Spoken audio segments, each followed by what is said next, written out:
disclaimer before we begin. I told y'all, go ahead and take it, John Paul. I just blessed that guitar, so it's going to sound even better. All right. How many of y'all, John Paul's killing it this weekend, right? All right. All right, that's enough, John Paul. Go on now. All right. So, I told y'all in the beginning, I didn't have to tell you, but I said, like, look, y'all in for a treat. I'm good looking. But I want to just put this out there as we go, before we go any further, just as a disclaimer. I'm married, ladies. All right. Sorry. All right. Yep. But not only am I married, I got 7 little niños. All right. 7 kids. All right. Yeah. Right. My wife's probably at home having one right now. All right. But listen, my kids. All right. My kids.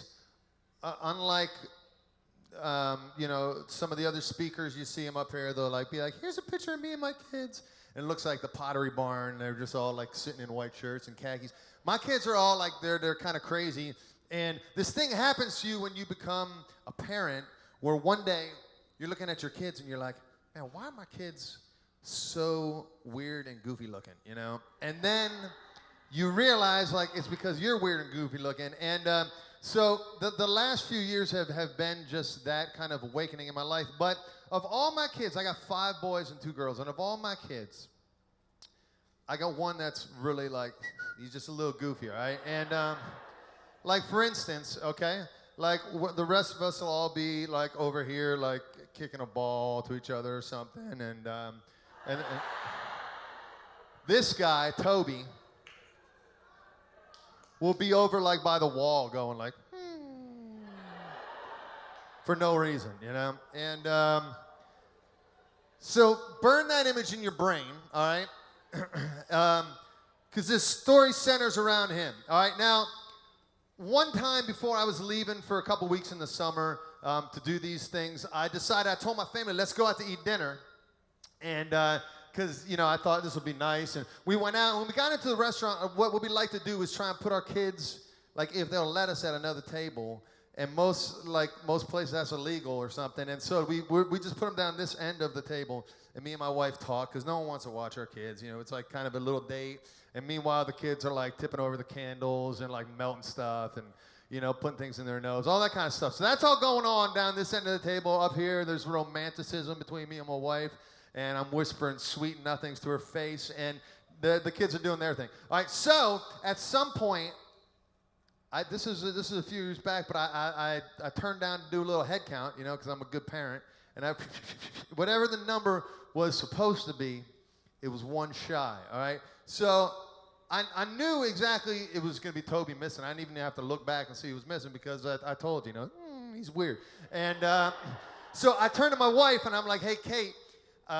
Toby's, he's AWOL, and she's like, Toby, and she starts panicking, and before she can get any further, I just said, hey, just pump the brakes. Let me take a look, because I know how his brain works, because he's my son.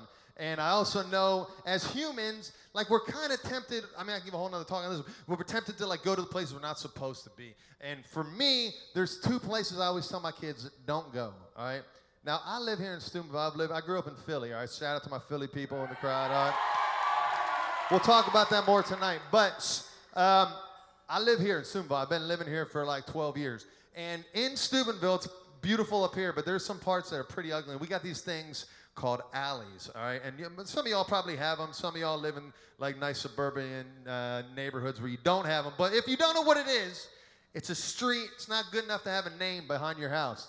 You put stuff back there like trash and broken glass, And it's nasty back there. There's old needles, prostitute raccoons walking around, And I always tell my kids, don't go in the alley, all right? There's nothing good that's going to happen in that alley, all right? But sure enough, when I come home from work, I find my kids, like kicking glass to each other in the alley.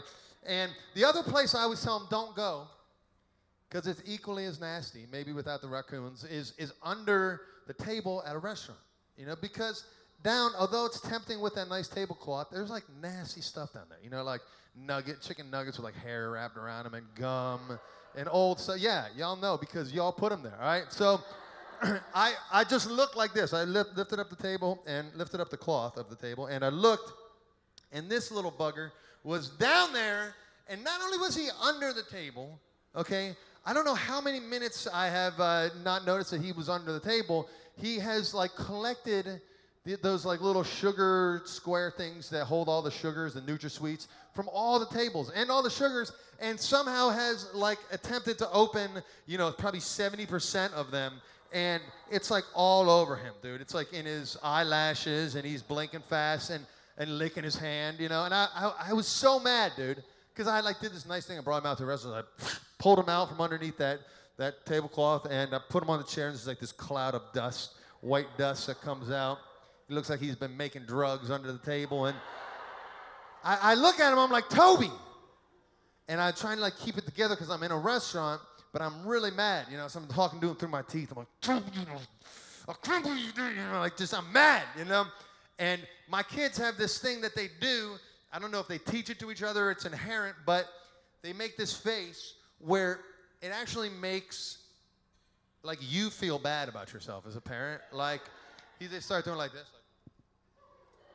Like they're like trying to fight back like a frown or a cry, and they're like, their lips quivering, and then, you know, by the end of that, I'm like, I know, I haven't always been there. Like, look, bud, I know sugar's awesome, but like, you can't do this. And he's looking at me with that quivering lip, and he's like, and then, so I tell my wife, like, look, he had so much sugar, we gotta just get out of here. So we go out, we get in the van, I'm driving home, there's me driving, off, swerving all over, I guess, and I'm going up this hill, and as I'm going up the hill, I look in my rearview mirror, and I see this idiot in the seat behind my wife, and it's like a movie. He's like this. He opens up his jacket, like the guy who sells the watches, you know, wants watches, you know, and reaches into that little ninja pocket and pulls out like a fistful of Splenda. And I was so mad, okay, because I thought, like, dude, I had just gone easy. I had shown mercy like Kelly's father last night. I'm thinking, like, what a merciful father I am. But, like, now it's like, no. The game has just changed, you know. And so I put my car in park. We were, like, going up this tiny little hill. And my wife was like, not here, Bob. You know, and I was like, psh. I'm going to put the car in park. And in my house, once Dad puts the car in park, like, you're past the point of no return, dude. Someone's getting spanked, all right? Like, I'm not turning the car back on. You know, so all the kids are, like, buttoning their top buttons. You know, they're, like, sitting like this. Toby's trying, but he's, like, cross-eyed, you know. And I turn around, I'm like, Toby! You know? And he's like, all the other kids are like, oh, yeah. And I'm like, look at me, you know? And he's like, I'm trying, you know? And I'm like, I cannot believe you, you know, you little thug. Man, I take you out to eat at a restaurant. This is what you do, steal their Splenda? You know? And he, like, put his head down, started doing that thing with his lip again, and I was like, no, bro. Like, those days are over, man. You know, you fooled me the first time with that, but no.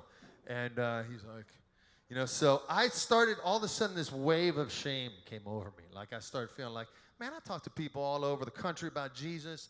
My own kid is a moron. Like, he can't stop stealing from a restaurant. And so I started feeling bad about myself.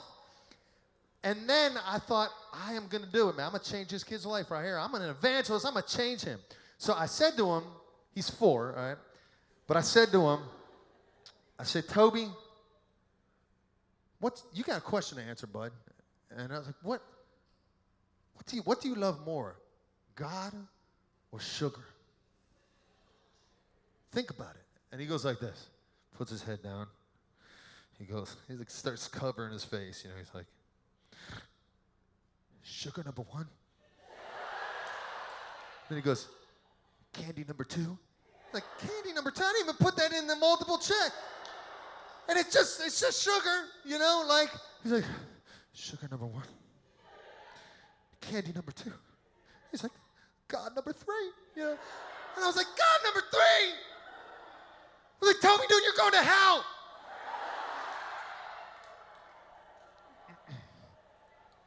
Now, you can take that picture of him off, all right? I think they've seen it enough.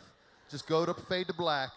Look, the reason I start off with that story, okay, besides the fact that I will beg everyone's prayers in here for little Toby, all right? He's still a crazy monster. But the other reason is this, okay? Bob said this last night very eloquently, okay? But the reality is, God lets us make whatever we want our God. You see what I'm saying? Like, he doesn't make you. He doesn't force you. You know, he could have made you come out of the womb as like a little Jesus zombie. Oh, yes, Jesus. You know, you just walk around, you know, like a little zombie. You already know all the songs and the prayers, and, you know, you pray because it's programmed into your brain. But instead, he wants us to be able to choose to really love him. So we can make whatever we want our number one. And it's funny when we hear Toby because we're like, oh, yeah, stupid Toby. It's not sugar, it's God. Like, you know. But the reality is, if I passed out a multiple choice test right now to everyone in here, and it said, what's most important? You know, sugar, sex, music, your friends, your social media, you know, Snapchat, whatever, God. All of us in here would be like, oh, it's God. You know, we circled in with our number 2 pencil, we passed it in. But the reality is that question is not answered that way. Bob said last night, like, the thing that we spend our lives on, the thing that we spend the most of our time and our energy and our emotion and our love on, that's our number one. And our number one becomes our God. And so on the throne of your heart, you got a bunch of stuff. I got a bunch of stuff. Our lives tend to get cluttered real quick with it's not all bad stuff. Like, I don't think that the majority of the people in here, like, the thing that is the God of your heart is like satanic worship or crack cocaine, you know, like, maybe it is. But listen, most of us, it's even good things. Listen, your God might be to make a lot of money. Your God might be to get into a good college. Your God might be to your girlfriend or your boyfriend. Your God might be the fact that you want to be liked and popular and have followers and likes and all that stuff on social media.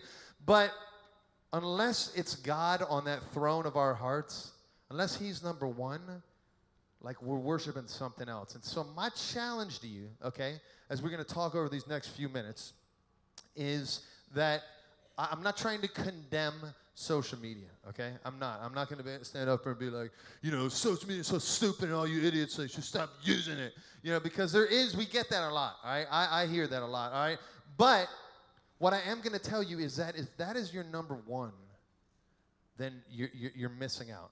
Put up this quote that I have on the screen. This is the quote that I absolutely love. It's by C.S. Lewis. And he says this: all that we call human history is the long, terrible story of man trying to find something other than God which will make him happy. Think about that. All of history.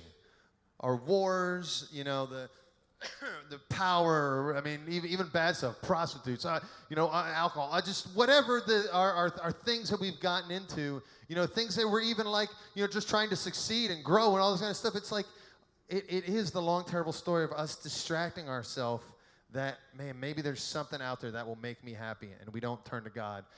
I want to, for a second, change the word human history. Let's change that quote to social media. Think about it in that same context for a second. All that we call social media, Snapchat, Facebook, whatever else you got, Instagram, Musical.ly, all that we call social media is the long, terrible story of man trying to find something other than God which will make him happy. Now, you can take that off. I'm not trying to say that if you engage in social media, you're trying to, you know, deny God, okay? What I am trying to say is this, all right? Let me have a volunteer, all right? You, come on up here, bud. All right. All right, just stand right here. All right, so what's your name? Thomas. Thomas. All right. Well, you got some fans, bro. All right. So I want you to just put your finger up like this in the air, all right? Now, things in our life, especially our desires, okay? If you look at your desires, all right? And I'm not just talking about your desire to eat, but even that one, all right? Like great desires in your life. Listen, desire to be loved, to have a boyfriend, to have a girlfriend, desire to have sex, desire to look at beauty, to know beauty, to the desire to be popular, the desire to have followers and likes. to the desire to feel beautiful, the desire to feel strong. All of those desires, okay, so is like Thomas, that the reason they're there, God didn't mess up and be like, oh, I didn't mean for them to get desires. He made you that way. But those desires are supposed to point to God. They're supposed to point to heaven. All right, good job, Thomas. But our problem, check it out, is that those desires, all right, instead of looking at that desire like a finger that's pointing to God, we get obsessed with the finger. Like, it'd be like this. If Thomas was on the top of a hill pointing to a beautiful starry night, he's pointing to the heavens, and I come up and I'm like, oh my gosh, look at that finger. Oh my gosh. That is awesome. Thank you, Thomas. You can take a seat. Look, that is what we do. Check it out. Shh. Do you see what I'm saying here? Look, that is what we do with our desires. Oh, I have a desire to have sex. I have a desire to be liked. I have a desire to feel good about myself. And all those desires, instead of seeing that those desires are there to make us hungrier for the one who can satisfy us, we focus on the finger. So what I'm saying here in the context of social media is this, okay? Because I'm not going to give you like, do this, don't do this, do that. On social media, you got to kind of navigate some of those waters because there's a lot of gray in there. But I can tell you this. I would love it if at some point today you have some time with God or in your small group or with a friend that you look at like, what are the desires that arise within you when it comes to social media? Why is it important for you to like be on there so much? Someone take a guess. How much do you think the average person in high school is on social media a day? Right, you. Raise your hand. What?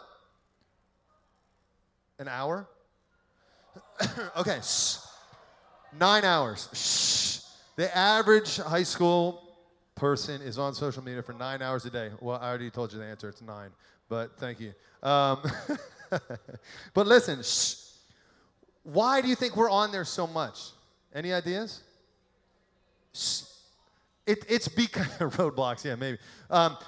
It's because we like the feeling of being connected to our friends. We like the feeling of relationship, of feeling good about it. It feels good when someone likes our thing. It feels good when someone sends us a message. It feels good when we have more followers. All those things are not bad desires. All right, the worst thing you could do is look at social media and why your time on there and say, like, I'm such an idiot. Like, what a moron. I'm wasting my life on social media. No. Take a look at why do you think you have those desires? The reason you have those desires, though you're turning just to social media to fulfill them, if it only stops at social media, yes, it's really bad. But if you can look at it and say, man, there's a reason that I want to be liked. There's a reason that I like being connected with other people. It's because that's the way God made us. And the ultimate connection he wants us to have is with him. So I'm going to give you 3 simple guidelines, and then I want to get a little bit of feedback from you guys. 3 simple guidelines that I think you should really consider when it comes to social media. And outside that, I think there's a lot that needs to be discussed with you and your friends and your small groups and all that kind of stuff. But how do we elevate social media? The first thing is this. I think this is an awesome rule for yourself. If you're serious, at some point if you're serious, if you make a decision before this weekend or you've already made a decision in your life that you want to follow God, what a great rule of life it would be to say, before I ever go on social media every day, I'm going to make sure I prayed. That doesn't mean that you have to do a lap around the block on your knees. You know what? But before you go to the nightstand and get your phone and start looking through who snapped you overnight, you know what? Before you reach for the phone, just say, good morning, Jesus. Help me love you today. Then look at the snap. Like when you get home, like you just get some habits. Before you go on whatever you want to go on, take a couple minutes and pray. Let the last thing you do before you go to bed not be, sending Snapchats, but praying, but talking to God. Prayer before social media is a great rule, okay? And it's a simple one. The second one is this. This is where I am going to be a little hard with you. If social media is leading you to temptation, Okay, for instance, if social media leads you to look at porn, you start looking at Instagram, but by the end, you're looking at porn every time, you know. And I know that it's not a far stretch. Then, by all means, dude, smash your phone, you know. Like, delete your account, all right? Look, like, here's the deal. And that's an easy thing to clap for. It's harder to do. Honest to God, it's harder to do, okay? I could tell you, like, I don't want to have a smartphone. My phone is like the crappiest phone. All my friends make fun of it, but yeah, I just don't want to be tempted, man. I really don't care. But I love that scripture when Jesus says, like, look, it's better to go into heaven with one arm. Like it says, if your arm, you know, is causing you to sin, or your eye is causing you to sin, cut it out. I wouldn't recommend that, but he's saying it's better going to heaven with no eyes than to go to hell with both your eyes. It's the same thing by saying, like, dude, it's better to go to heaven with no Snapchat, you know, than to go to hell by having a great Snapchat. You see what I'm saying? Like, you've got to, like, look at where temptation is with you, all right? And the last one is this. Sorry, I'm dying. Is you got to have boundaries, all right? What do I mean by that? I mean, set some kind of limit for yourself, all right? Like, maybe there's a time of day where you're like, I'm going to put it down. Or, you know what, when I'm having dinner with my family, I'm going to keep it in the other room. When I'm hanging out with my friends, when I'm hanging out with my boyfriend or girlfriend, I'm going to put it down.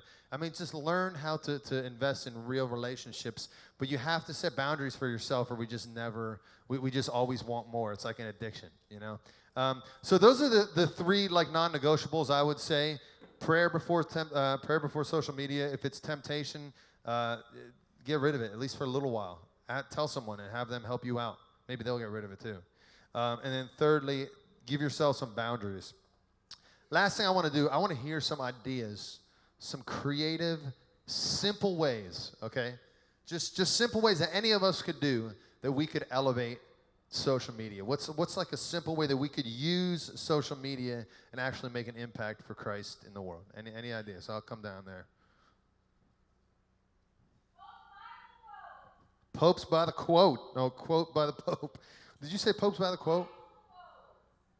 Bible quotes. I thought you said quotes by the Pope. Which would also be good. Any ideas? Just raise your hand because I can't hear very well, apparently. Come over here. All right, shh, come on. All right. Post when you, like, go to youth events and such. Yeah, Bob said it last night. Like, it's real natural. Why not just, like, when you're at this thing, post something about it? Someone will ask you about it later. You have a chance to talk about God with them. That's pretty cool. Over here. Saint of the Day stories. Saint of the Day stories. Yeah, there's so many good Saints of the Day, readings of the day. You can repost that. You can post it up. All right, hold on. I'm coming. Shh. Use it to help others. Use the social media pages to help others. Any specific ways? For instance, on Instagram, you can post inspirational quotes, Bible quotes, stories, stuff like that.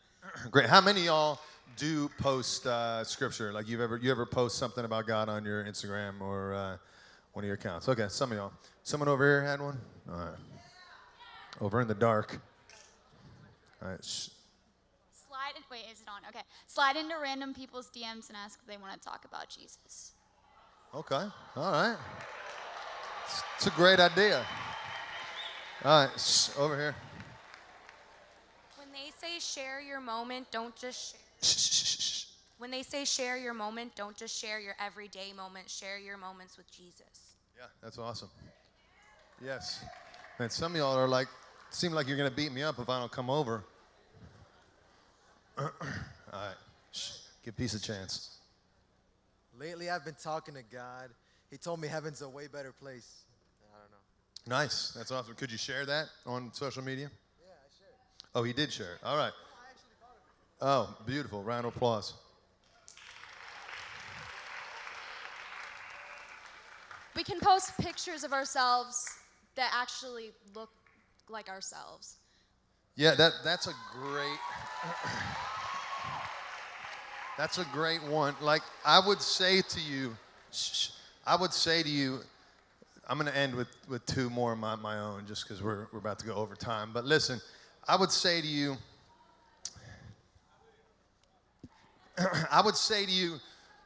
try one of these two challenges, all right? One, the no selfie challenge. How long could you go without taking a selfie yourself? Could you do it for a month? Could you do it for all of Lent? Could you do it for a year?